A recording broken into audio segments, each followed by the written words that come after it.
जय हिंद दोस्तों, मैं अनंता आप सभी का स्वागत करती हूँ। आई होप कि आप सब लोग अच्छे होंगे। फ्रेंड्स, आज मैं आपको करवा रही हूँ इंग्लिश का प्रैक्टिस सेट और सेट नंबर 2 है ये।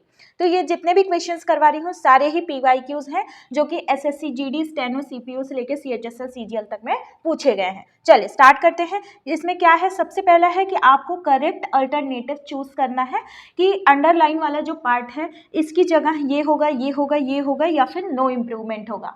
तो ये आपको चूज करना है। चलिए देखते हैं पहला क्वेश्चन इसमें क्या है कि the greater the demand higher the price.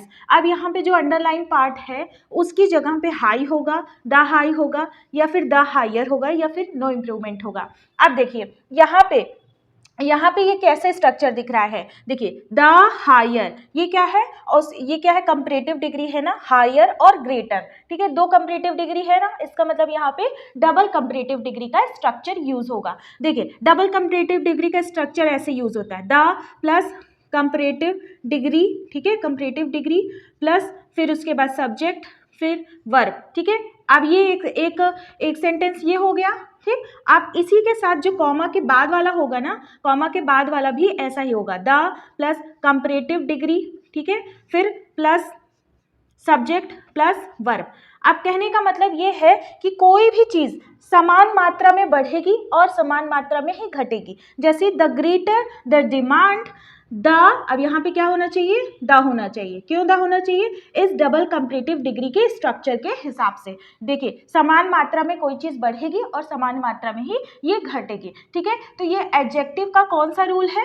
ये एडजेक्टिव का डबल कंपैरेटिव डिग्री वाला रूल है। अब यहाँ पे ये और ये डबल हो गया। ठीक है, तो यहाँ पे हायर के पहले क्या लगेगा, हायर के पहले क्या लगेगा, हायर के पहले द लगेगा, तो ही ये सेंटेंस करेक्ट होगा। तो ऑप्शन नंबर सी करेक्ट होगा। ठीक है, तो यहाँ पे क्या स्ट्रक्चर आया है, यहाँ पे स्ट्रक्चर आया है द, फिर उसके बाद कंपैरेटिव डिग्री, फिर उसके बाद सब्जेक्ट, फिर उसके बाद वर्ब, फिर उसके बाद जब दूसरा सेंटेंस स्टार्ट होगा फिर द, फिर उसके बाद कंपैरेटिव डिग्री, तो यहाँ पे द मस्ट है। ठीक है, चलिए आगे बढ़ते हैं। क्वेश्चन नंबर 2 देख रहे हैं क्या कह रहे हैं, I prefer to ride than to walk. ठीक, अब यहाँ पे जो अंडरलाइन पार्ट है इसकी जगह क्या होगा, राइड टू वॉक होगा, राइडिंग देन वॉकिंग होगा, राइडिंग टू वॉकिंग होगा या फिर नो इम्प्रूवमेंट होगा। चलिए ये क्या है, ये सेंटेंस एक रूल पे बेस्ड है। इसका रूल क्या है, देखिए इसमें रूल क्या होता है, अगर जहां भी ये वर्ड प्रिफर लगे, ठीक है, प्रिफर लगे, तो प्रिफर के साथ क्या होता है, प्रिफर के साथ होता है प्लस, उसके बाद यहाँ पे देखिए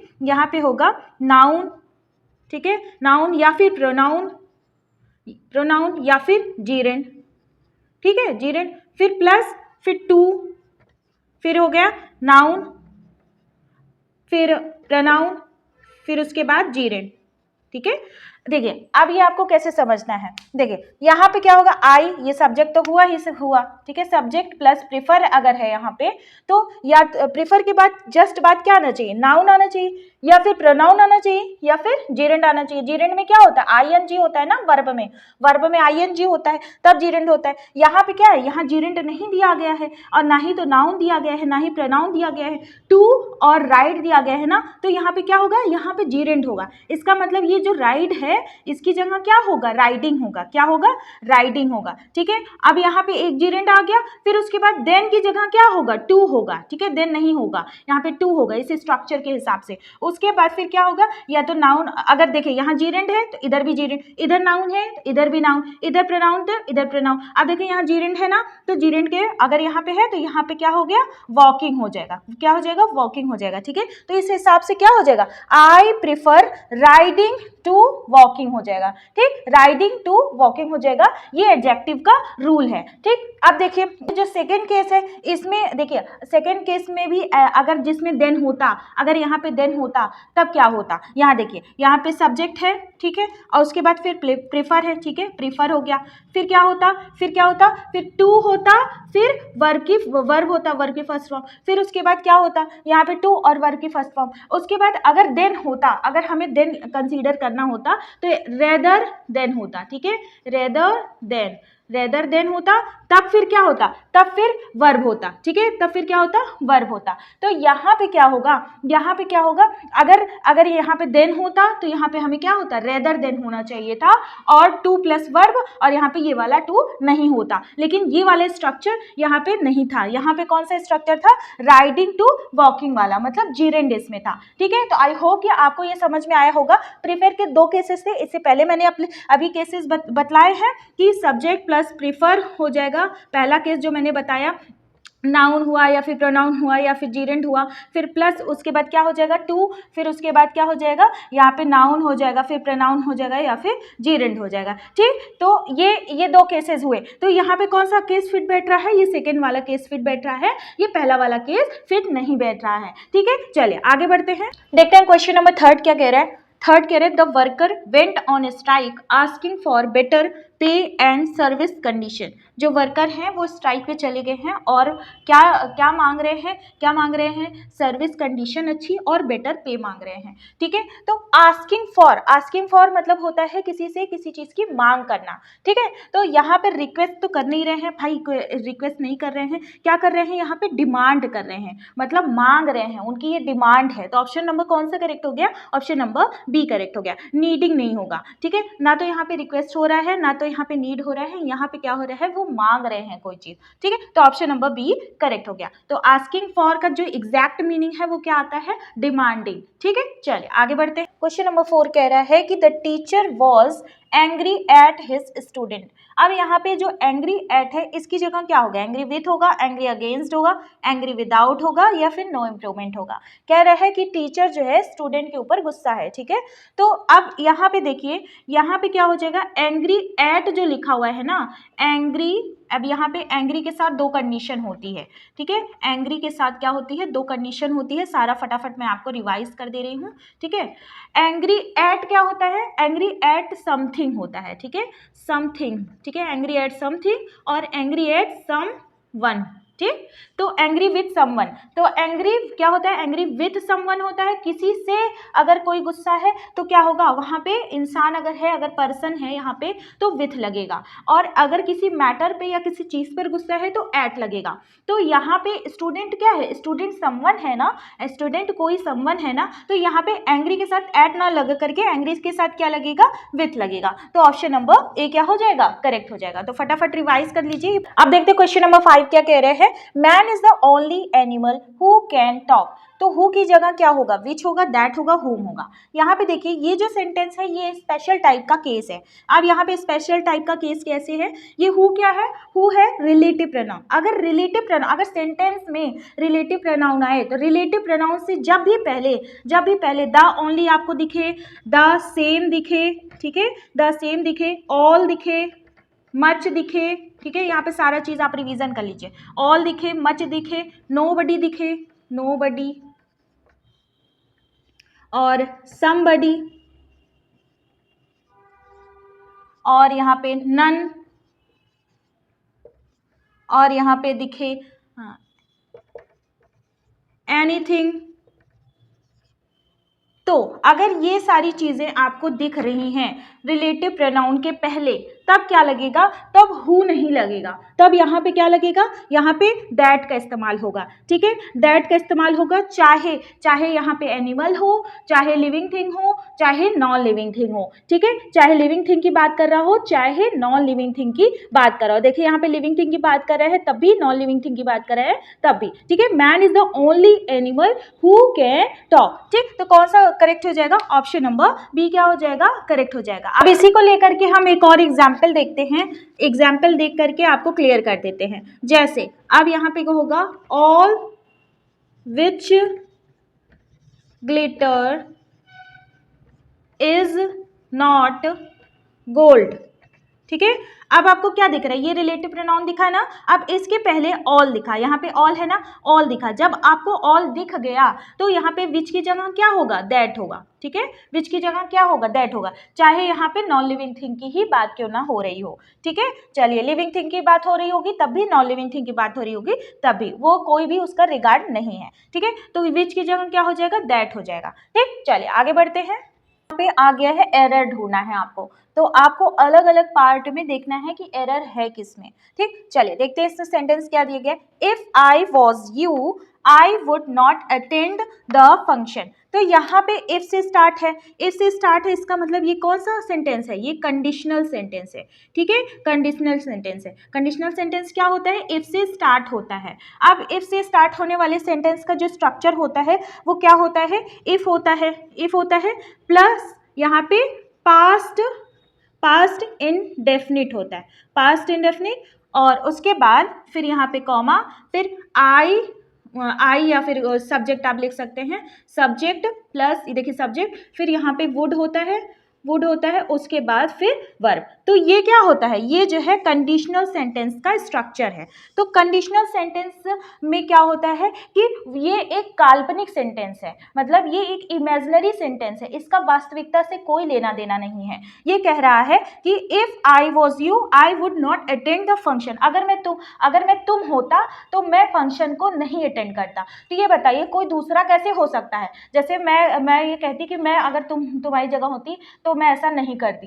तो यहाँ पे क्या है, वास्तविकता तो है नहीं कि मैं उसकी जगह ही पहुंच जाऊंगी ना, तो ये वास्तविकता नहीं है, तो वास्तविकता नहीं है। और इस तरह के सेंटेंस में क्या होता है, सब्जेक्ट, जो ये सब्जेक्ट है ना, इस सब्जेक्ट के साथ यहाँ पे वॉज की जगह क्या लगेगा, वर लगेगा। चाहे यहाँ पे कुछ भी सब्जेक्ट हो, चाहे कोई भी हो, लेकिन यहाँ पे क्या लगेगा, वॉज की जगह वर लगेगा। चाहे सिंगुलर हो, चाहे प्लूरल हो, चाहे कुछ भी हो, लेकिन यहाँ पे क्या लगेगा, वर लगेगा। ठीक है, चलिए नेक्स्ट कह रहा है he did nothing else than play. तो यहाँ पे क्या हो जाएगा, यहाँ पे कौन से पार्ट में एरर है ये हमको फाइंड करना है। ये आप देखिए ही डिड में तो कोई दिक्कत तो लग नहीं रही, अच्छा ठीक है, नथिंग एल्स पहुंचे हम, नथिंग एल्स में भी तो कोई दिक्कत नहीं लग रही, लेकिन नथिंग एल्स के साथ यहाँ पे क्या लगा है, देन लगा है। लेकिन स्ट्रक्चर क्या होता है कंजंक्शन में, कंजंक्शन में स्ट्रक्चर होता है नथिंग एल्स के बाद, नथिंग एल्स के बाद क्या होगा, यहाँ पे बट लगता है। नथिंग एल्स का जो पेयर होता है वो क्या होता है, बट के साथ होता है, तो देन की जगह क्या होगा, बट होना चाहिए। इसलिए ऑप्शन ये जो सी पार्ट है इसी में एरर है और यही करेक्ट है। ठीक है, चलिए आगे बढ़ते हैं। It is high time he stood on his own 2 legs। तो अब यहाँ पे देखिए इट इज हाई टाइम के साथ क्या होता है, जो यहाँ पे वर्ब लगता है ना वो सेकेंड फॉर्म लगती है, तो सेकेंड फॉर्म तो लगी है, इसका मतलब यहाँ तक तो करेक्ट है, ऑन हिज ओन, ठीक, यहाँ तक तो करेक्ट है। अब लेकिन यहाँ पे देखिए, यहाँ पे जो सी वाला पार्ट है ना, सी वाले पार्ट में क्या कह रहे हैं, 2 legs। तो यहाँ पे जो ये 2 है ना वो एक्स्ट्रा है। हम अगर खड़े होते हैं तो हम ये कहते हैं हम अपने पैरों पे खड़े हैं, ये नहीं कहते हैं कि हम अपने दोनों पैरों पे खड़े हैं। ठीक है, तो यहाँ पे ये जो 2 है ये एक्स्ट्रा है, ये नहीं होना चाहिए, इसलिए सी पार्ट में ही मिस्टेक है, सी पार्ट में ही एरर है और यही करेक्ट है। ठीक, कह रहे knowledge of at least 2 languages are required to pass the examination, मतलब कि एग्जामिनेशन को पास करने के लिए कम से कम 2 लैंग्वेज की नॉलेज तो होनी ही चाहिए। लेकिन यहाँ पे देखिए, यहाँ पे क्या है, यहाँ पे नॉलेज ऑफ, तो यहाँ पे कोई इस पार्ट में तो कोई गलत दिख नहीं रहा है, क्योंकि नॉलेज क्या है, यहाँ इस पार्ट का सब्जेक्ट है। ठीक है, knowledge of at least 2 languages, 2 languages की नॉलेज कम से कम। ठीक, आर, अब यहाँ पे आर जो है ये लैंग्वेजेस के लिए ये तो यूज नहीं हुआ है, क्यों, क्योंकि जो ये ऑफ है ना, ऑफ के पहले वाला क्या है, सब्जेक्ट है, तो ऑफ के पहले वाला जब सब्जेक्ट है तो ये सब्जेक्ट क्या है, ये सब्जेक्ट है सिंगुलर, इसलिए क्या होना चाहिए, यहाँ पे आर की जगह क्या होना चाहिए, आर की जगह इज का प्रयोग होना चाहिए। आर की जगह क्या, किस चीज का प्रयोग होना चाहिए, इज, मतलब सिंगुलर वर्ब का प्रयोग होना चाहिए। इसलिए कौन सा पार्ट में मिस्टेक है और कौन से पार्ट में मिस्टेक है, तो सी पार्ट में क्या है, मिस्टेक है। ठीक है, बाकी सारे पार्ट करेक्ट हैं। ठीक, चलिए आगे बढ़ते हैं। क्वेश्चन नंबर 10 देखते हैं क्या कह रहा है। क्वेश्चन नंबर 10 कह रहे हैं व्हेन आई अराइव्ड, जब मैं पहुंचा, आई फाउंड देम, मैं उन्हें पाया, बोथ, दोनों को, sitting at the table, table पर बैठे हुए, waiting on me, waiting on me मतलब मेरे ऊपर वेट कर रहे हैं, तो मेरे ऊपर तो वेट नहीं कोई करेगा ना, किसी के लिए वेट होगा ना, तो वेट के साथ क्या होगा, यहाँ पे ये सी पार्ट में वेट के साथ देखिए, वेट के साथ क्या होगा, वेट फॉर हो जाएगा, वेट के साथ क्या क्या हो जाएगा फॉर। और एक चीज और, वेट के साथ एक चीज और लगता है, वेट के साथ एक एट लगता है, ठीक है। वेटिंग एट भी होता है और वेटिंग फॉर भी होता है, लेकिन वेटिंग फॉर का प्रयोग किसी के लिए जब कोई इंतजार करता है तब, ठीक है। समबडी होगा या फिर किसी चीज के लिए समथिंग होगा, ठीक है, समबडी या समथिंग होगा, वेटिंग फॉर समथिंग होगा, मैं इस चीज के इंतजार कर रही हूँ। या फिर अब यहाँ पे जब एट कब लगेगा, एट तब लगेगा जब कोई स्टेशन पर बैठा है, वेटिंग एट स्टेशन, यहाँ पे स्टेशन होता या फिर कोई प्लेटफॉर्म वगैरह, मतलब कि बस स्टेशन या फिर घर होता, कोई स्थान होता, कोई प्लेस होता यहाँ पे, तब क्या होता, वेटिंग एट दैट प्लेस, और यहाँ पे वेटिंग फॉर किसी के लिए या किसी चीज के लिए। तो वेटिंग के साथ यहाँ पे मी अगर है, यहाँ पर्सन है ना, तो यहाँ पे क्या हो जाएगा, यहाँ पे फॉर होगा, इसलिए ऑप्शन कौन सा गलत है, ऑप्शन सी ही गलत है, सी पार्ट में ही एरर है, इसलिए ये करेक्ट है, ठीक है। चलिए आगे बढ़ते हैं।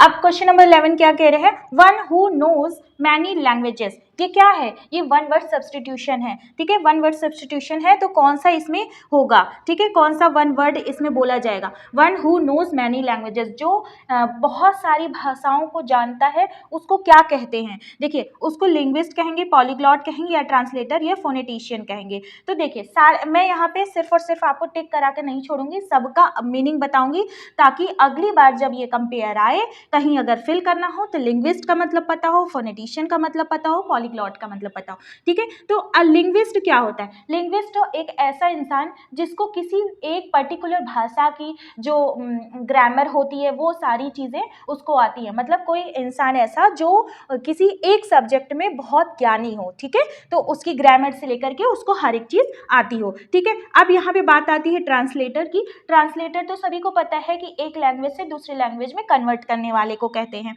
अब फोनेटिशियन की बात आती है, तो जहाँ से आप फोनेटिक्स आपने देखा ना, फोनेटिक देखा, फोनेटिक जब भी लिखा होगा तो इसका मतलब होता है ध्वनि विज्ञान से रिलेटेड। तो यहाँ पे ध्वनि विज्ञान की बात नहीं हो रही है, यहाँ पे बात हो रही है एक ऐसा इंसान जिसको बहुत सारी लैंग्वेजेस आती हों, ठीक है, बहुत सारी लैंग्वेजेस जानता हो, ठीक है, जरूरी नहीं कि वो उसमें एक्सपर्ट हो, लेकिन वो उसको आता हो, ठीक है, तो उसको बोलते हैं पॉलीग्लॉट। क्या बोलते हैं, पॉलीग्लॉट। अब यहाँ से पॉली का मतलब ही होता है कई सारा, ठीक है, पॉली का मतलब ही क्या होता है, कई सारा। यहाँ से भी आप क्लू लगा सकते थे, यहाँ से भी आप हिंट ले सकते थे, तो ऑप्शन नंबर क्या हो जाएगा, ऑप्शन नंबर बी करेक्ट हो जाएगा। ये भी वन वर्ड सब्स्टिट्यूशन है, one word substitution, one who does not follow the usual rules of social life, मतलब सामाजिक जो परंपरा होती है उसके जो कॉमन रूल्स होते हैं उसको कोई अगर फॉलो नहीं करता है तो उसे क्या कहते हैं, देखिए तो उसे क्या कहेंगे, बोहेमियन कहेंगे, या फिर आर्टिजन कहेंगे, या पार्टीशन कहेंगे, फिजिशियन कहेंगे। चलिए मैं एक एक की आपको मीनिंग बता दे रही हूँ।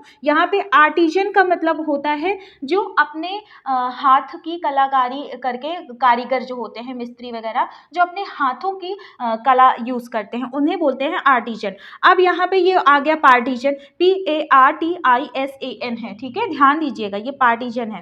पार्टीजन किसको बोलते हैं, पार्टीजन होते हैं, पार्टीशन का मतलब होता है पक्षपातपूर्ण, ठीक है, पक्षपातपूर्ण, ठीक है, पक्षपात करना, ठीक है, पक्षपातपूर्ण।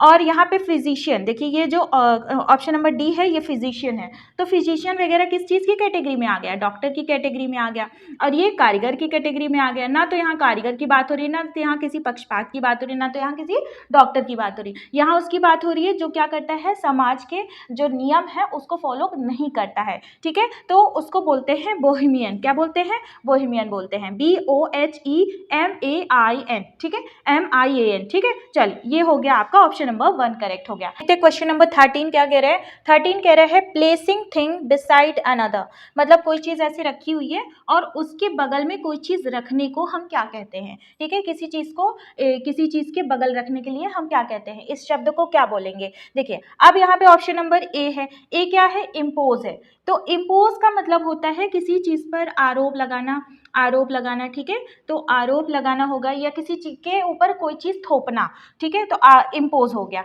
अब ऑप्शन नंबर बी देख रहे हैं, रिपोज दिया गया है, रिपोज का मतलब होता है कि आराम की स्थिति में, कार्य से मुक्ति और आराम की स्थिति को दर्शाता है रिपोज, ठीक, अब यहाँ पे देखिए ऑप्शन नंबर डी देखिए एक्सपोज। तो एक्सपोज का मतलब होता है किसी चीज को उजागर करना, तो एक्सपोज कर देना, उजागर कर देना, सामने प्रकट कर देना, ठीक, प्रदर्शित कर देना। तो कौन सा ऑप्शन बच जाएगा? ऑप्शन नंबर सी बच जाता है। तो सी बच जाता है। सी का मतलब होता है जक्स्टापोज। जक्स्टापोज का मतलब होता है किसी भी चीज के बगल किसी चीज को रखना, मतलब प्लेसिंग थिंग्स बिसाइड अनदर, मतलब किसी के बगल कोई चीज रखना बोलते हैं जक्स्टापोज। ठीक है, यहाँ पे मैंने आपको चारों की मीनिंग अच्छे से बता दी है। नंबर 14 क्या कह रहा है? To cut something into two pieces. तो ये भी वन वर्ड सब्स्टिट्यूशन है। इन चारों में से क्या होगा? सबसे पहले प्रश्न समझ लेते हैं। To cut something into two pieces मतलब किसी भी चीज को दो पीस में अलग अलग विच्छेद कर देना, मतलब एक भाग इधर कर देना, एक भाग इधर कर देना, विच्छेद कर देना। ठीक है,